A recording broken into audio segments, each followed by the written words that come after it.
হরিকে ডাকতে গেলে মন প্রাণ দিয়ে ডাকতে হয়, এইভাবে বলতে হয়, মাগো হরি তোমায় করব পূজা, নিজ হাতে ফুল তুলে। হরি তোমায় করব পূজা, নিজ হাতের তোলা ফুলে। যতন করে গাঁথব মালা, যতন করে গাঁথব মালা, পরাইব তোমার গালে। হরি তো করব পূজা, নিজ হাতে ফুল তুলে। তুলসী আর গঙ্গা জলে, ডাকলে নাকি তোমায় মেলে।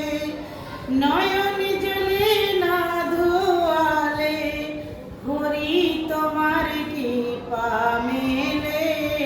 হরি তোমায় করব পূজা, নিজ হাতে ফুল তুলে। তোমার দুটি রাঙা চরণ, হৃদয় মাঝে করব ধারণ। জোড়াইবে কি তবে জানা, তোমার ওই কৃপা বলে। হরি তোমায় করব পূজা, নিজ হাতে ফুল তুলে। একমা এই বাড়ি ঘর আমার, আমার বলে কিছুই নাই গো মা। ছেলে আমার, সন্তান আমার। যে সন্তানকে ছোট থেকে বড় করলে, সেই সন্তান বড়বেলায় মাকে দেখছে না। তার স্বামী, স্বামী হচ্ছে পরম বন্ধু গো মা। স্বামী হচ্ছে একটা বটগাছ।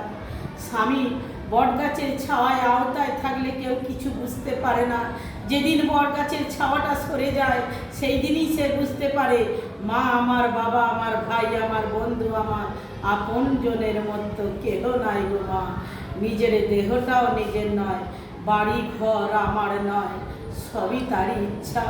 এই ঘড়ির কাঁটা টিক টিক করে বাজতে বাজতে যেদিন একবার নিস্তব্ধ হয়ে যাবে, তখন আমার পরনের কাপড়টাও দেবে না মাগো। তখন খালি বলবে, ফ্যাল ফ্যাল করবে।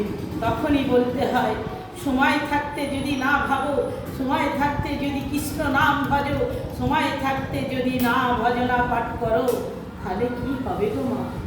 ভগবান যে হাসে, যখন আত্মীয় পরিজন যখন সকলে এসে আনন্দ করে, তখন ভগবানকে সেবা দিতে ভুলে যাও। তখন ভগবানকে একটু তুলসী পাতা দিয়ে, একটু নকুল দানা দিতেও ভুলে যাও মাগো। কোনো বিপদ আপদ এসে গেলে তখন বলো, ভগবান তুমি ডাক না, এ কি করলে? তখন তো ভগবান আছে। তাই সময় থাকতে ভাবো, সময় ফুরিয়ে গেলে কেউ তো কারো না।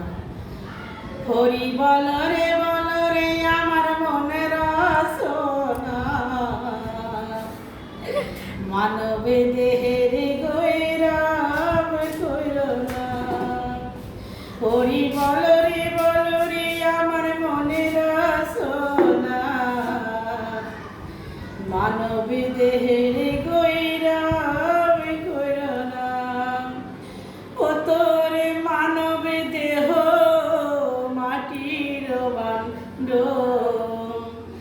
ভাঙিলে হয় খণ্ড খণ্ড। সময় থাকিতে দুবাহু তুলিয়া, সময় থাকিতে দুবাহু তুলিয়া, বদনে বল হরি বল, বদনে বল হরি বল। হরি বল রে আমার মনের সোনা, মানবে দেহের গৈরব কইরো না। ও তোর মানব দেহ পদ পাতার জল, হৃদয়